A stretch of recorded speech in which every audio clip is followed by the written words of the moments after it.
Hi, this is Bill. I'm a salty old Marine. I need to talk to you about a serious topic here, something that's very, very important, and I don't think the word is getting out. I'm afraid of this. I think this is how a lot of veterans don't get the disability that they deserve. And what I'm talking about is something called the 38 CFR. CFR stands for Combined Federal Regulations, something like that. I'll put a link in the description. Anyway, what the 38 CFR contains is a list of diagnostic codes for disabilities, for VA disabilities. When you file for a VA disability, it has a diagnostic code. It's a little 4-digit code that says what disability is. And if you look in the 38 CFR, it will tell you the name of the disability, and it will tell you, this is key, what the various disability ratings are in percentages and what the requirements are for each percentage.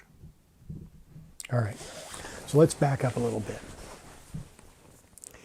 You might recall, in order to get a VA disability, you have to have an in-service event, something that happened to you while you were in the service, or file for a secondary condition for a service-connected disability, one way or the other. Second, you must have a current diagnosis, right? So whatever it was you had, you have to still have. Third, you have to have a nexus or a link between the two.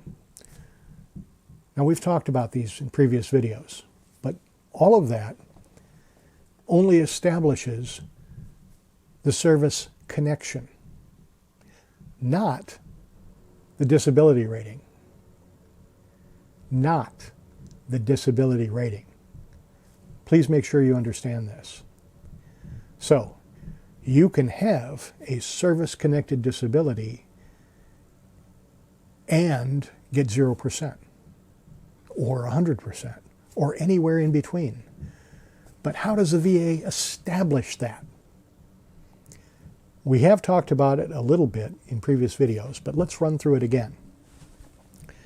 The VA doesn't care about your disability when it gives out disability ratings. What I mean by that is, let's say you've applied for migraines, and let's say that you got it service-connected. So the VA agrees with you that your migraines were caused by your service, you still have migraines today, there's a link between the two, boom, you've got a service connection. But what you care about is the disability rating. Do I get 10%? Do I get 30%? Do I get nothing? What do I get? Yeah, that's the 38 CFR. And that's why I'm encouraging you, I'm begging you, Google it, look it up, read it. It's not that hard. It's in legalese, medicalese, something like that, ease, but it's not indecipherable. And it will say, with one paragraph per rating, what each disability percentage is and what the requirements for that disability are. So, when you look up, for example, migraines, it's going to say 10% rating is migraines every so often, and they cause this kind of an impact on your life. 30% is this migraine every so often, more often, bigger impact on your life. 50%, even more often and even bigger impact on your life. You see where this is going? The VA gives disabilities based on how it affects your life today. That's incredibly important. I hear again and again veterans say, man, I got hurt in the service. It still bothers me today. And I can't get anything out of the VA. And I say, so what did you put down in your claim? Well, I said I have tinnitus. And did you talk about how often you have tinnitus? Did you talk about how much it bothers you? Did you talk about how it affects your daily life, your family, your social life, your ability to earn an income? No, I said I get through okay. I manage. So you got what, 0%, right? Yeah, I got 0%. I don't understand it. Come on, guys. Help the VA to help you. That's what I'm saying. Help the VA to help you. Read the 38 CFR because it says in it, for example, for tinnitus, constant ringing in the ears, constant. If you tell the VA that you don't have it all the time, well, you solved your own problem. You told the VA that you're not affected by this. So why would you get a disability income for that? Does that make sense? Doesn't mean the VA hates you. It means they're following their own rules. You have to follow the rules too. So if you want a higher disability rating, you have to read the 38 CFR. You have to read every single paragraph for your diagnostic code. You don't have to read the whole thing. It's impossible. It's huge. Find your diagnostic code. It'll be a series of paragraphs, 4 or 5 paragraphs, one for each one of the disability ratings. Read them very carefully.